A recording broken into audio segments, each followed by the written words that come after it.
To my channel learn with Kiru. आज हम introduction of statics के बारे में पढ़ेंगे। मतलब स्टैटिक्स क्या है, कि हम स्टैटिक्स को पढ़ते हैं तो क्यों पढ़ते हैं। इसको हम एज ए स्पेशल सब्जेक्ट पढ़ते हैं कॉमर्स के अंतर्गत, और हमें पता है कि जो स्टैटिक्स होता है उसकी इंपॉर्टेंस कितनी है। क्योंकि आजकल कोई भी डाटा हो अगर हमें कलेक्ट करना है, लाइक पॉपुलेशन डाटा कलेक्ट करना है, तो वो एक स्टैटिक्स के अंतर्गत आ जाता है। ठीक है, तो स्टैटिक्स क्या है? स्टैटिक्स का मतलब यही होता है कि न्यूमेरिकली है ना डिस्क्रिप्शन दिया जाता है।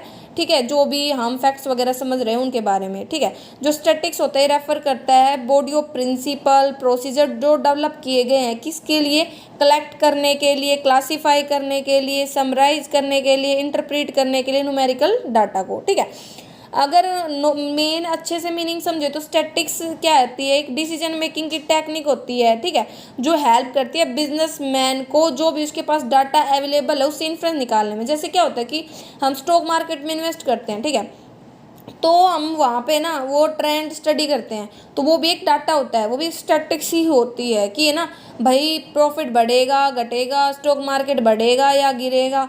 ठीक है, तो जो स्टैटिक्स होता है वो हमें इसी चीज़ में हेल्प करता है। ठीक है, जो स्टैटिक्स होता है वो एक टाइप्स के तो मैनिपुलेट करता है, समराइज करता है, इन्वेस्टिगेट करता है डाटा को ताकि डिसीजन वगैरह लिए जा सके। अब बात आती है स्टैटिक्स कहाँ से आया है, तो स्टैटिक्स अगर लैटिन वर्ड की बात करें तो स्टेटस से, इटालियन की बात करें तो स्टैटिस्टा से, और जर्मन की बात करें तो स्टैटिस्टिक्स से आया है। ठीक है, और इसको ना अलग अलग सेंस में समझा जाता है।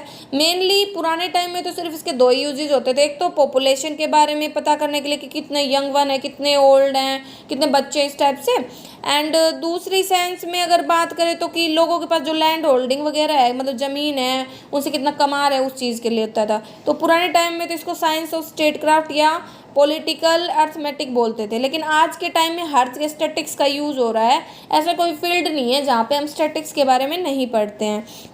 अब बात आती है मीनिंग, तो मीनिंग को इसने दो पार्ट्स में बांटा है, प्लूरल सिंगुलर। जरूरी नहीं है आप इनको भी याद करो, बस आपको इतना याद रखना है स्टैटिक्स क्या है। स्टैटिक्स वही है जो भी डाटा वगैरह है वो उसको हम स्टैटिक्स बोल सकते हैं, या उस डाटा को न्यूमेरिकली फॉर्म में एक्सप्रेस करना, उससे हमें कंक्लूजन्स ड्रॉ करना और डिसीजन लेना भी एक स्टैटिक्स ही है।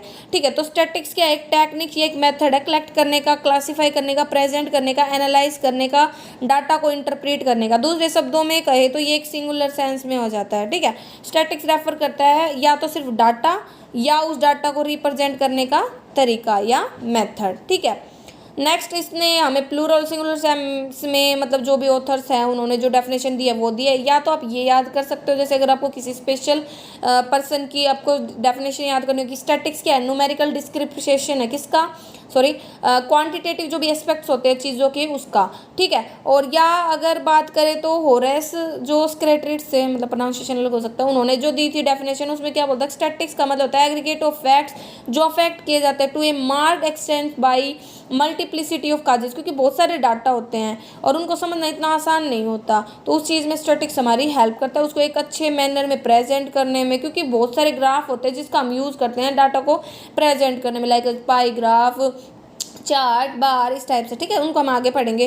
अब बात आते हैं फीचर्स, इसके क्या क्या फीचर्स हैं। तो एग्रीगेट ऑफ फैक्ट्स, जो एक सिंगल नंबर होता है ना वो कभी स्टैटिक्स नहीं कह सकते, क्योंकि जो स्टैटिक्स होता है वो एग्रीगेट ऑफ फैक्ट्स होता है, उसी से ही वो कंक्लूजन निकालता है।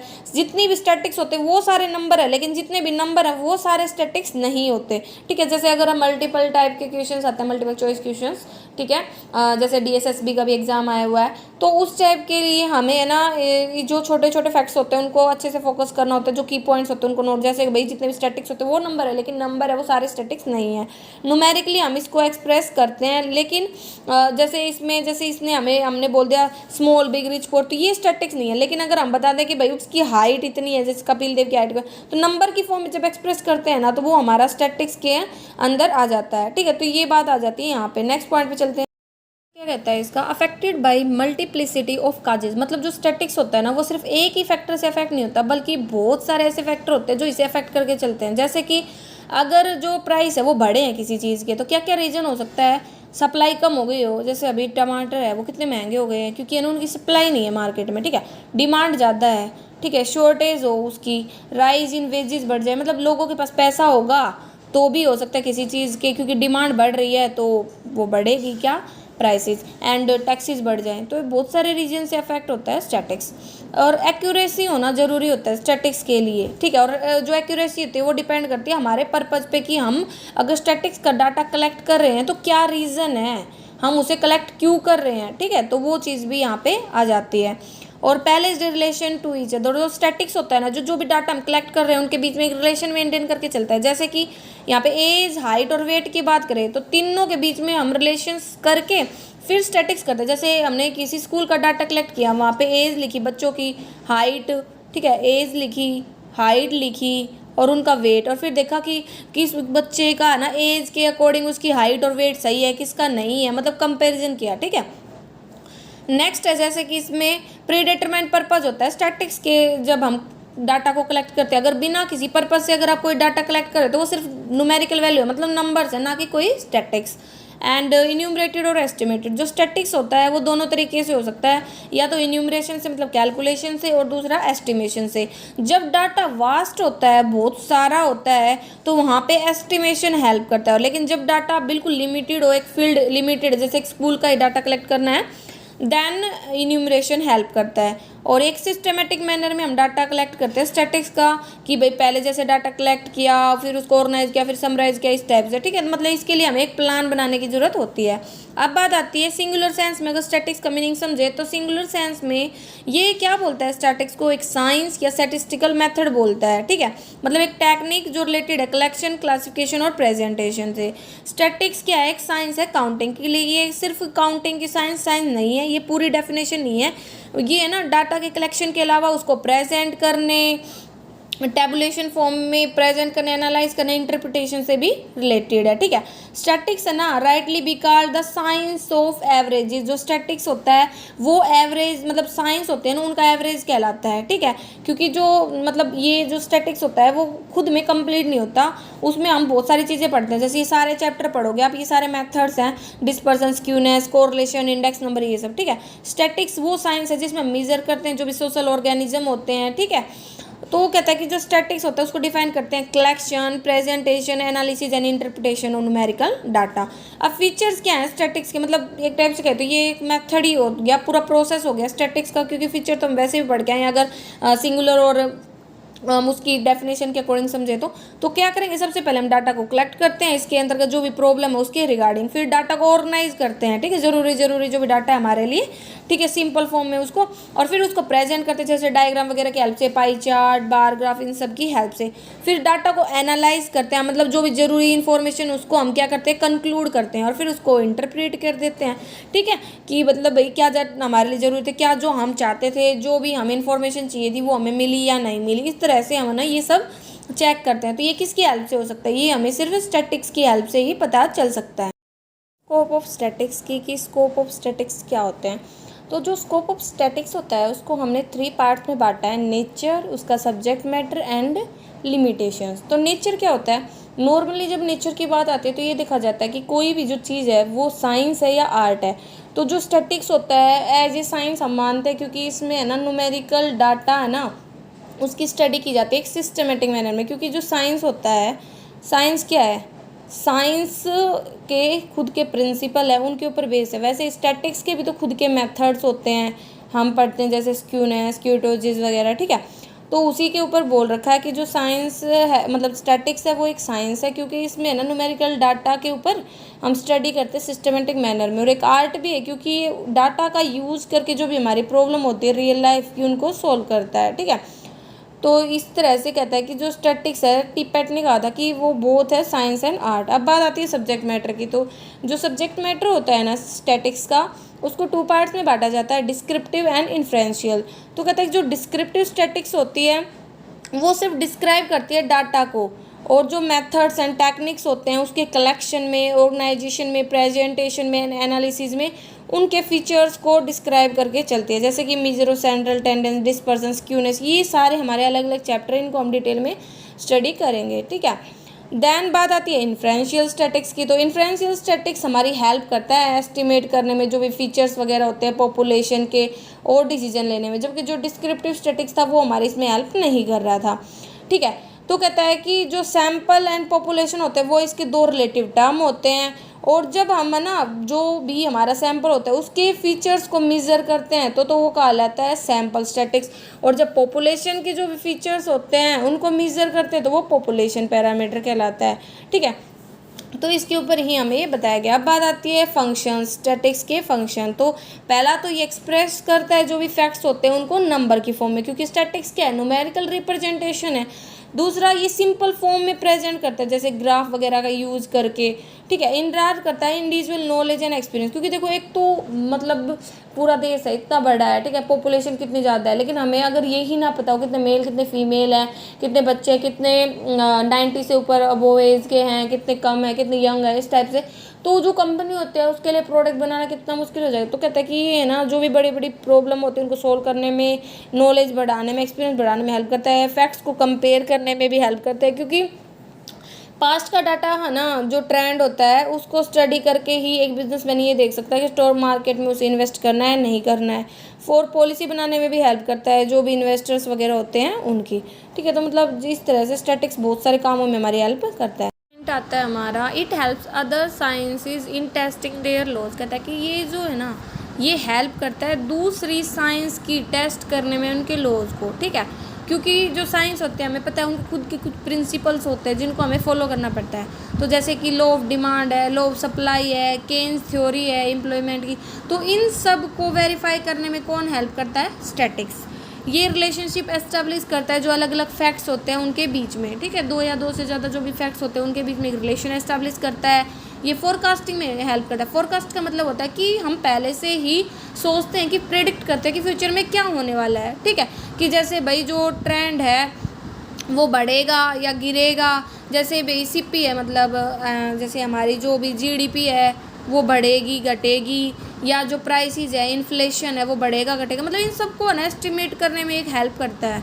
ठीक है, ये रिलेशन एस्टैब्लिश करता है अलग अलग जो भी मैग्नीट्यूड वगैरह होते हैं प्रॉब्लम के उनके बीच में, कि जो प्रॉब्लम है वो कितनी बड़ी है कितनी छोटी है। जैसे भाई हमने इसकी हेल्प से, स्टैटिक्स की हेल्प से ये देखा कि पॉपुलेशन कितनी इंक्रीज हो रही है। ठीक है, तो पॉपुलेशन जितनी ज़्यादा बढ़ी है तो हमें उससे ये पता चलता है कि ग्रेविटी कितनी है, मतलब उस जो प्रॉब्लम है वो कितनी बड़ी है, उसकी सीमाएँ कितनी है।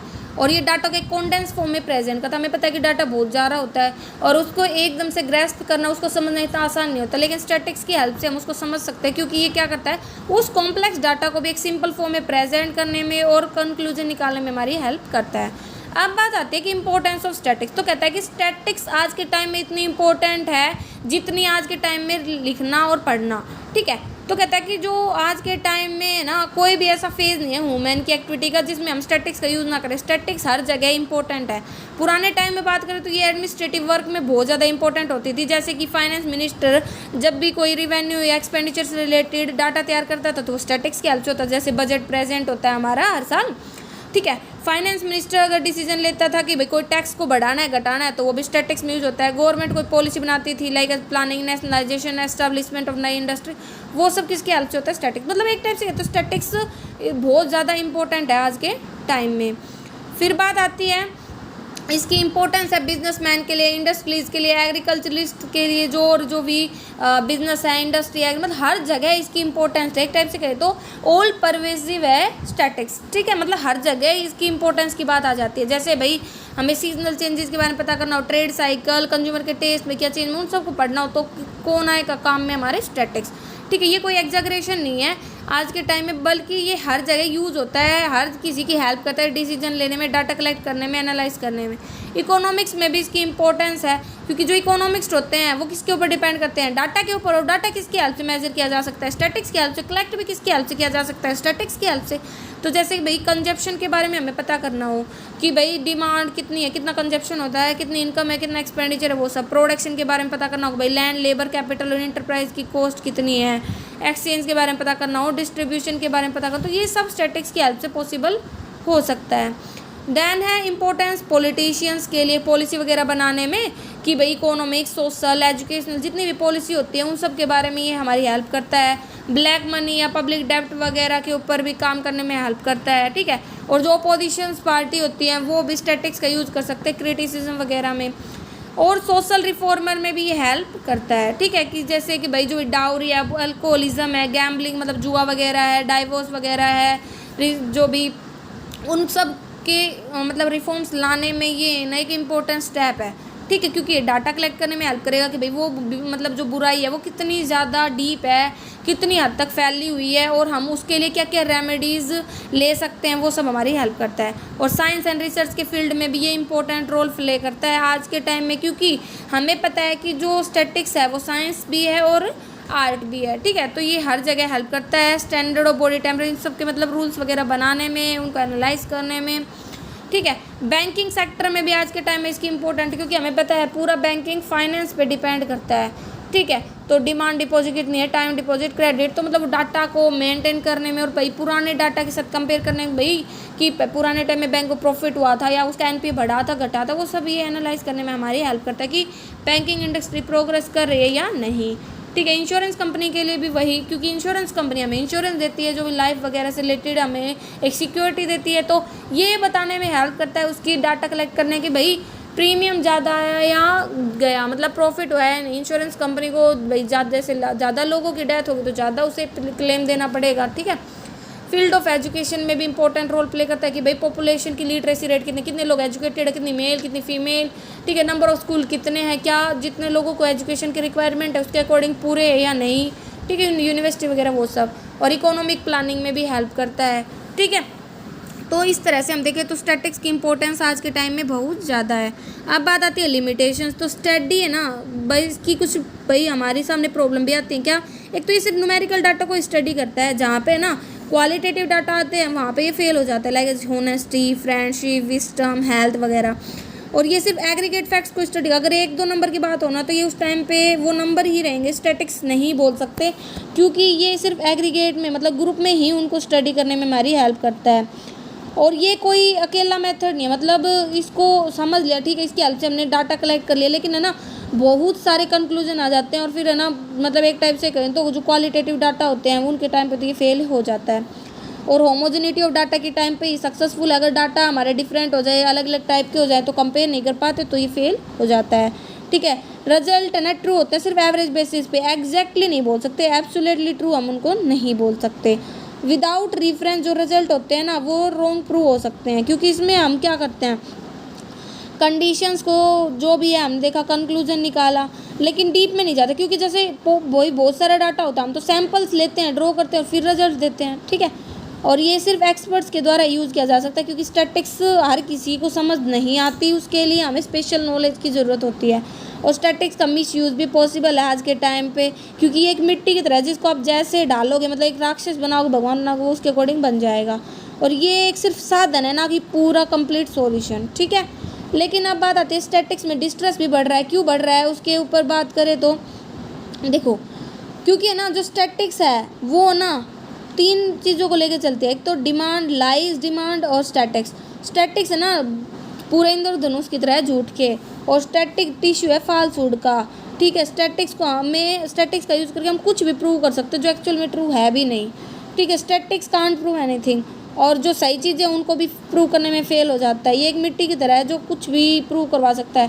तो मतलब इस तरह से लोगों के मन में इसके रिगार्डिंग डिस्ट्रेस है, क्योंकि अलग अलग जो डिफरेंट काइंड ऑफ स्टैटिक है वो मतलब अलग अलग प्रॉब्लम जनरेट करता है, ठीक है। प्री डिटरमाइंड कंक्लूजन्स को बदला जा सकता है, ये सब बता रखा है। तो इसके डिस्ट्रेस को हम कैसे दूर कर सकते हैं, रेमेडीज़ यही हैं, कंसिडरेशन, भाई इसकी जो लिमिटेशन उनको ध्यान में रख के डाटा कलेक्ट किया जाए। और जब भी डाटा कलेक्ट करें तो बाइस नहीं होना चाहिए, मतलब खुद के जो भी व्यूज़ हैं, थॉट हैं, उनको इग्नोर करना चाहिए।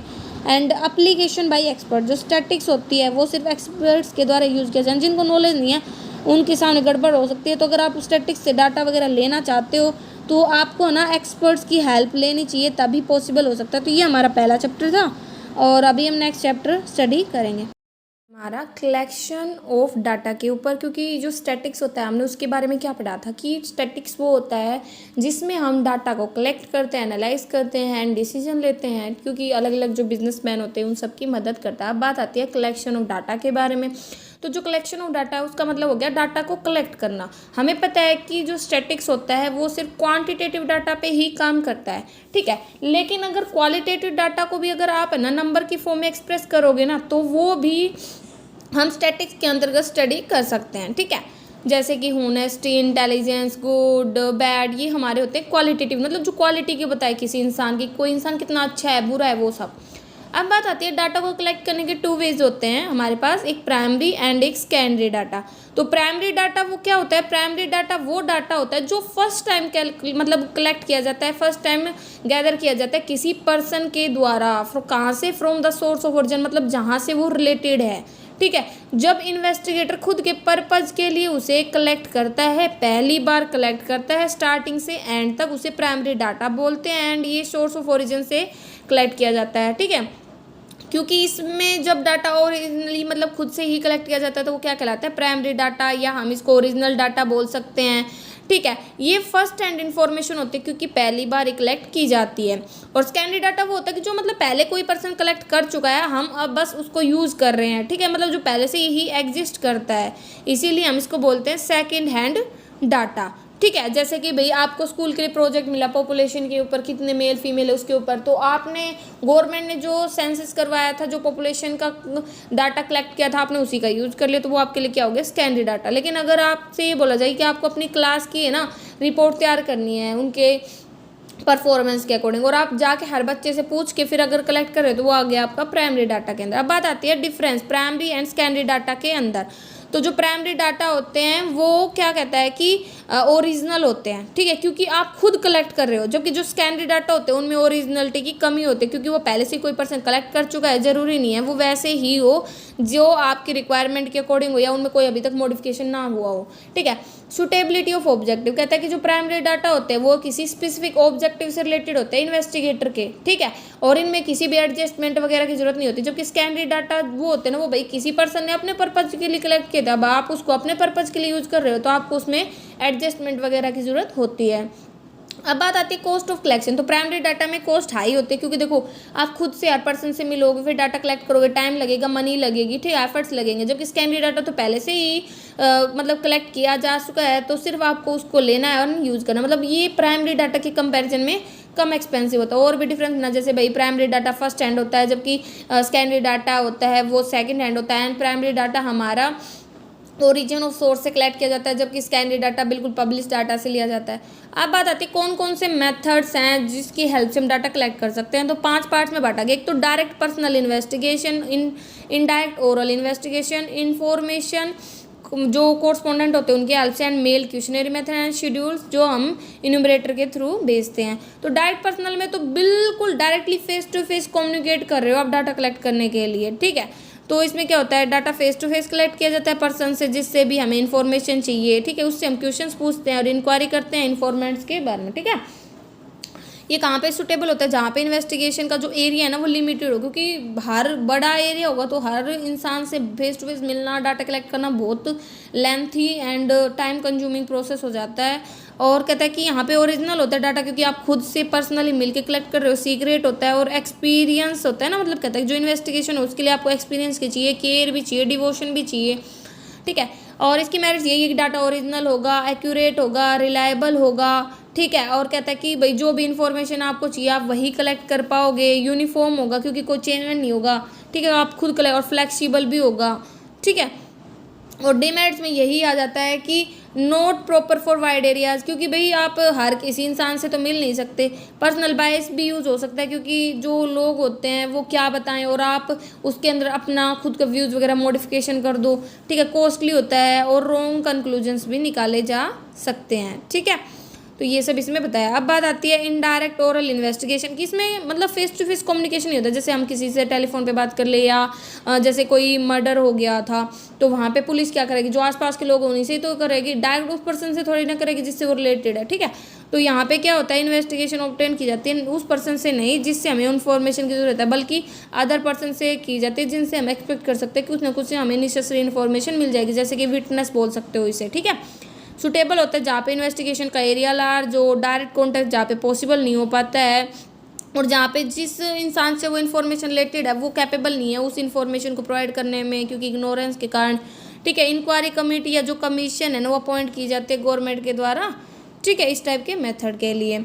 अब बात आती है कि मैरिज वही वाइडर एरिया के लिए पॉसिबल है, कम कॉस्टली होता है, क्योंकि ऐसे ही लोगों से अगर कोई गैदर इन्फॉर्मेशन की जाती है तो इतनी ज़्यादा कॉस्ट भी नहीं आती, एक्सपर्ट का ओपिनियन यहाँ पे मैटर करता है, और बाइस भी नहीं आता, मतलब आपके जो पर्सनल व्यूज़ है उससे भी अफेक्ट नहीं होता, ठीक है।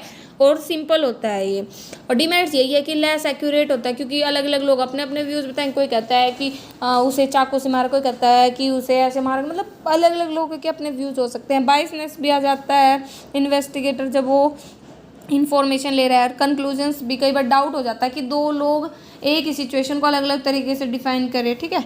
अब बात आती है इन्फॉर्मेशन फ्रॉम लोकल सोर्स और कोरस्पोंडेंट। यहाँ पे क्या होता है कि जो एजेंट्स होते हैं, कोरस्पोंडेंट होते हैं ना, उनको हायर कर लिया जाता है और उनके थ्रू इन्फॉर्मेशन को कलेक्ट किया जाता है, ठीक है।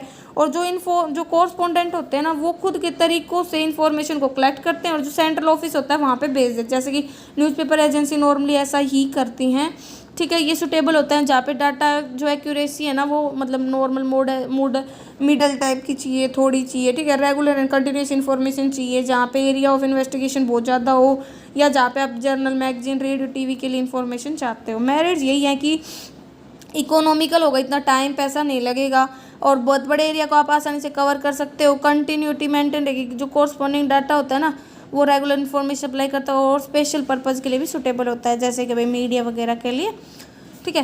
लेस ओरिजिनलिटी, क्योंकि भाई आप जब इन्फॉर्मेशन कलेक्ट करें तो अलग अलग कोरस्पोंडेंट होंगे, वो अलग अलग लोगों से मिलेंगे, अलग अलग लोगों से डाटा कलेक्ट करेंगे, तो ओरिजिनलिटी की भी कमी आ जाती है, ठीक है।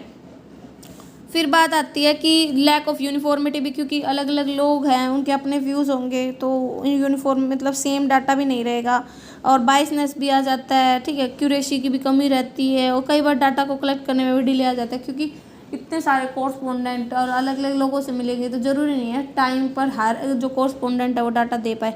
फिर है मेल क्वेश्चनरी में। इसमें क्या होता है कि एक पूरा हम क्या करते हैं, क्वेश्चनरी तैयार करते हैं, मतलब एक डॉक्यूमेंट सा तैयार करते हैं, उसमें हम सारे क्वेश्चंस लिखते हैं और लोगों को भेजते हैं, और लोग क्या करते हैं, उन क्वेश्चंस का आंसर देते हैं। तो ये क्या होता है, लिस्ट ऑफ क्वेश्चंस होते हैं जो मतलब हम प्रिपेयर करते हैं ताकि सर्वे वगैरह किया जा सके, इन्फॉर्मेशन वगैरह कलेक्ट की जा सके। सूटेबल वही है जहाँ पे ना जो एरिया ऑफ स्टडी वाइड है, जहाँ पे जो इन्फॉर्मेट है वो एजुकेटेड है, और जो इकोनॉमिकल है, एक तो इतना टाइम वगैरह नहीं लगता, ओरिजिनल डाटा मिल जाता है, क्योंकि आपने जो क्वेश्चन लिखे हैं सिर्फ उन्हें उन्हीं का आंसर देना है, और वाइडर एरिया में कवर कर सकते हैं। लेकिन इन डीमेरिट्स यही है, देखो आपने किसी को क्वेश्चन दिया, जैसे कई बार हम देखते कि हम कहीं जाते हैं तो हमें पैम्पलेट वगैरह दे दिए जाते हैं, तो ज़रूरी है हम उसको पढ़ें, हम ऐसे फैक्ट भी देते हैं। तो वही है कि लोग इंटरेस्ट ना दिखाए, क्या पता आपके क्वेश्चनरी का आंसर देने में फ्लेक्सिबिलिटी की भी कमी रहती है, कि मतलब है ना वो प्रॉपर रिप्लाई ना दे, ऐसी नॉर्मली थोड़ा बहुत दे दें, या लिमिटेड यूज़ के लिए ही ये सूटेबल होता है। ज़्यादा अगर डीप इन्फॉर्मेशन लेनी हो तो भी ये फेल हो जाता है, और जहाँ पे अनएजुकेटेड लोग हो वहाँ पे भी, क्योंकि सिर्फ एजुकेटेड लोग ही तो आपको क्वेश्चनरी का आंसर दे सकते हैं, पढ़ सकते, लिख सकते हैं। और बायसनेस भी आ जाती है,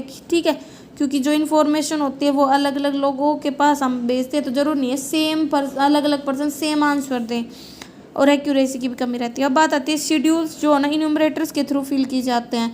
तो कहता है कि इसमें जो क्वेश्चनरी होती है ना, वो इंक्वायरी के पर्पज़ के लिए प्रिपेयर की जाती है, और जो इन्यूमरेटर होता है वो खुद से ही इन्फॉर्मेंट्स के पास जाता है क्वेश्चनरी को लेके, और क्वेश्चनरी है ना वो फिल की जाती है इन्यूमरेटर के द्वारा खुद से ही। बस वो क्या करता है, क्वेश्चन वगैरह पुटअप करता है और वो भर देता है उनको, ठीक है। इसे ही बोलते हैं शेड्यूल, ठीक है। तो जो इन्यूमरेटर्स होते हैं वो पर्सन होते हैं जो हेल्प करते हैं इन्वेस्टिगेटर्स की कलेक्ट करने में डाटा को।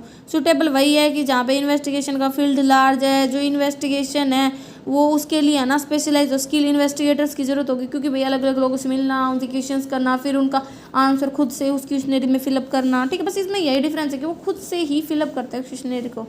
वाइड कवरेज है, एक्यूरेट भी होगा डाटा, पर्सनल कॉन्टैक्ट भी मेंटेन होता है, क्योंकि जिससे भी आप आंसर ले रहे हो उससे मिलते हो, फिर आंसर फिलअप करते हो। इम्पार्शियल होता है और कंप्लीट भी होती है, क्योंकि आप जा रहे हो तो पूरा ही भरोगी उस क्वेश्चनरी को। लेकिन डीमेरिट्स ये एक्सपेंसिव हो जाएगा, और जो इन्यूमरेटर उनके रिगार्डिंग भी डिफिकल्टी, आजकल अच्छे एक्सपर्ट इन्यूमरेटर मिलना आसान नहीं है, टाइम कंज्यूमिंग है, और प्राइवेट इन्वेस्टिगेशन में भी इतना सूटेबल नहीं होता, क्योंकि खर्चा ज़्यादा आता है, तो ये गवर्नमेंट वगैरह जनरली यूज़ करती है, और इनएक्यूरेट डाटा का भी डर रहता है। अब क्वेश्चनरी को तैयार करते टाइम क्या क्या क्वालिटी, एक तो क्वेश्चंस है ना वो लिमिटेड होने चाहिए, जितने भी ज़्यादा भी क्वेश्चन ना हो कि कोई पर्सन देखे और उसको इग्नोर करे। सिंपल लैंग्वेज होनी चाहिए ताकि आसानी से समझ आए, उनका ऑर्डर भी प्रॉपर होना चाहिए। देखो आपने किसी पर्सन से ये तो पूछा नहीं कि भाई वो मैरिड या अनमैरिड, और सीधा आप उससे बच्चों के बारे में पूछ रहे हो कि उसके कितने बच्चे, तो ये प्रॉपर ऑर्डर नहीं हुआ ना। और अनडिजायरेबल क्वेश्चंस भी ना हो, ऐसे क्वेश्चन हो जो आपके ऑब्जेक्टिव को पूरा करते हैं, किसी के पर्सनल क्वेश्चन से रिलेटेड इन्फॉर्मेशन ना पूछें, ठीक है। पार्सलिटी के चांसेस कम होने चाहिए। ऐसे क्वेश्चंस हो जिसमें कैलकुलेशन ना हो, मतलब सिंपल हो, आसानी से समझ पाए। और क्वेश्चनरी को लोगों के पास भेजने से पहले आप खुद से प्री टेस्ट करो कि उनका प्रॉपर ऑर्डर है, सही प्रकार से क्वेश्चन पूछे कि नहीं। ये सब इंस्ट्रक्शंस भी होने चाहिए कैसे क्वेश्चनरी फिल करनी है। जैसे भी हम पेपर देने जाते हैं तो हमारी सीट को भरते हैं ना गोल लोगो, तो उसमें बताया जाता है कि गोल आपको पूरा भरना है, हाफ नहीं भरना या कट ऐसे काटा नहीं मारना। तो वैसे इंस्ट्रक्शन देने चाहिए कि आपको क्वेश्चनरी कैसे फिल करनी है, ठीक है। क्रॉस वेरिफिकेशन करना चाहिए हमें उसका, और रिक्वेस्ट फॉर रिटर्न, और ये भी बोलना चाहिए जिस इंसान के पास आपने क्वेश्चनरी भेजी है कि प्लीज़ आंसर करके आप ये हमें रिटर्न कर दें।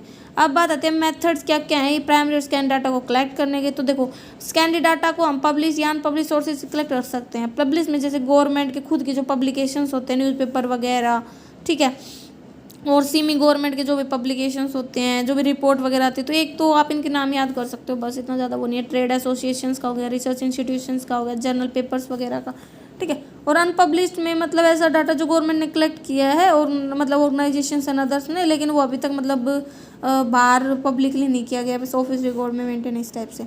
अब बात आती है स्कैन डाटा को कलेक्ट करते टाइम क्या क्या ध्यान में रखना चाहिए। तो ये देखना चाहिए कि जो डाटा हमने कलेक्ट किया गया वो रिलायबल है, क्या वो हमारे पर्पज़ के लिए सूटेबल है, क्या वो एडिक्वेट है, मतलब पर्याप्त मात्रा में है। और पॉइंट यही रखने चाहिए कि जो भी ऑर्गेनाइजेशन है जो डाटा कलेक्ट करे क्या वो एबल है उसको कलेक्ट करने के लिए, उसका एक्सपीरियंस वगैरह ये सब। ऑब्जेक्टिव एंड स्कोप को तो ध्यान में रखना ही चाहिए जब भी आप डाटा को कलेक्ट करते हैं। और कलेक्शन का मेथड भी देखना चाहिए कि किस प्रकार से आप वो मेथड मतलब किस प्रकार से आप वो डाटा कलेक्ट कर रहे हैं। टाइम एंड कंडीशन है ना डाटा कलेक्शन की, वो भी ध्यान में रखनी चाहिए। और डेफिनेशन ऑफ यूनिट भी होनी चाहिए। कैसे देखो भाई आपने पहले जिस मेथड से डाटा कलेक्ट किया उसी मेथड से आप दोबारा से कलेक्ट करो, उसी मेजर से, उसी यूनिट से, क्योंकि अगर अलग अलग लगाओगे तो क्या पता आंसर भी अलग अलग आ जाए। और एक्यूरेसी को भी चेक करना चाहिए। अब बात आती है राउंडिंग। कई बार क्या होता है कि जो डाटा होते हैं ना उनको राउंड फिगर में कर लेते हैं। जैसे भाई 529 है तो हम क्या कर देते हैं, इस 9 को हटा के आगे एक जोड़ देते हैं, मतलब इसको राउंड फिगर में 53 लिख लेते हैं अप्रोक्सीमेट। तो वैसे ही बता रखा है कि कई बार है ना हम डाटा को अप्रोक्सीमेट फिगर में लिख लेते हैं। इससे ना मतलब तभी ये सूटेबल होता है जब है ना उसमें कोई एरर ना आए या उसकी जो इंपॉर्टेंस है डाटा की वो कम ना हो। तो देखो ये यहाँ पे बताया रूल्स ऑफ राउंडिंग डाटा। तो जैसे हम उसको 10, 100, 1000 इन सब में कर सकते हैं। सबसे पहले यहाँ पे देखो ये था, इसमें हमने 5 को उठाया 7, फिर 7 को उठाया 3, मतलब नॉर्मली बस हम हटा रहे हैं एक नंबर को और छोड़ रहे हैं और कुछ नहीं कर। यहाँ पे 10 में फिर 100 फिर 1000 ये सब है, ठीक है। और यहाँ पे नेक्स्ट हायर फिगर में मतलब जैसे 6 था, 6 को हटा के 7 में एक जोड़ दिया, ऐसे 8 को हटा के 3 में एक जोड़ दिया 4, वैसे 4 को हटा के 2 में एक जोड़ दिया, मतलब ऐसे चलता गया, ठीक है। और यहाँ पे होल नंबर में नियरेस्ट और परसेंटेज को भी आप चेंज कर सकते हो, ये बताया। प्रीक्वेशंस में यही है कि लास्ट स्टेज तक करो और अप्रोक्सीमेट मतलब जो फैक्ट है वो सब क्लियर करो कि कैसे आपने उसको अप्रोक्सीमेट किया है और लोएस्ट पॉइंट तक अप्रोक्सीमेट करना चाहिए। और ओरिजिनल फिगर मतलब कि उसकी इंपॉर्टेंस वगैरह कम ना हो। अब कुछ इम्पोर्टेंट है ये ना नेट वगैरह के एग्ज़ाम में इम्पोर्टेंट होता है वैसे तो, ठीक है। नेट वगैरह में इसका इम्पोर्टेंस है स्टैटिक्स पर्पज़ में कि जो टाइप्स ऑफ मेजरमेंट स्केल होते हैं वो 4 प्रकार के होते हैं, nominal, ordinal, interval and ratio. कहता है कि 4 एक्सेप्टेड लेवल है मेजरमेंट के। तो देखो नॉमिनल में क्या होता है कि जब हम सिंपल टाइप का स्केल होता है इसमें सिर्फ जो नंबर होते हैं ना नंबर वो ही लेबल मतलब एज ए लेबल का काम करते हैं आइडेंटिफाई करने के लिए किसी भी पर्सन के, ऑब्जेक्ट को या इवेंट्स को, ठीक है। जो नंबर है ना वो असाइन कर दिए जाते हैं स्टूडेंट को क्लास में या पेशेंट वगैरह, जैसे यहाँ पे है यूजी एंड पीजी में बांट दिया कि किसने है ना पोस्ट ग्रेजुएशन किया है, किसने मतलब अंडर ग्रेजुएशन किया है। और टोटल नॉर्मली बस इसमें 2 पार्ट्स में बांटा और म्यूचुअली एक्सक्लूसिव थे वो। और ऑर्डिनल में क्या होता है रैंक दे दी जाती है, इसको ना रैंक स्केल भी बोलते हैं। इसमें क्या होता है जैसे भाई इनकम के बेस भाई जिसकी इनकम आई होगी उसको फर्स्ट रैंक, जिसकी उससे मतलब कम होगी उसको सेकेंड स्टेज, मतलब ये रैंक बेस होता है। तो इसमें ना नॉमिनल के साथ साथ ऑर्डिनल के भी फीचर्स मिल जाते हैं। और इंटरवल में क्या होता है कि हमें ना ऊपर वाले दोनों तो फीचर मिलते हैं, इसके अलावा भी एडिशनल इन्फॉर्मेशन मिल जाती है कि भाई जो हम डिटरमाइन करते हैं उनके डिफरेंसेस की इक्वलिटी के बारे में, ठीक है। तो ये इसमें हेल्प करती है, आइडेंटिफाई करता है ना सिर्फ कैटेगरी, ठीक है। और ये मतलब ये भी बता देता है कि वो कितना ज़्यादा है, ठीक है। मतलब ये बता दिया कि ज़्यादा है कम है, लेकिन वो ये भी बताता है कितना ज़्यादा या कम है, ठीक है। हाउ मच का भी आंसर दे देता है। और रेशियो स्केल में क्या होता है कि ये बिल्कुल अलग होता है इंटरवल स्केल से। ये ना एब्सोल्यूट फिगर या 0 पॉइंट के बारे में बताते हैं, मतलब ये ऐसी सिचुएशन के बारे में बताता है जहाँ पे ना जो वेरिएबल है वो 0 हो सकता है, ठीक है। तो ये हमारा चैप्टर था, पहला और दूसरा हमने कवर किया है, ठीक है। तो अगर फिर भी कोई कन्फ्यूजन रहती है तो यू कैन कमेंट। और पहली बार मेरे चैनल पे लाइक करें, सब्सक्राइब करें, अपने दोस्तों में शेयर करें। अगर PDF चाहिए तो learn with Kiru commerce solution को आप ज्वाइन कर सकते हैं, ठीक है।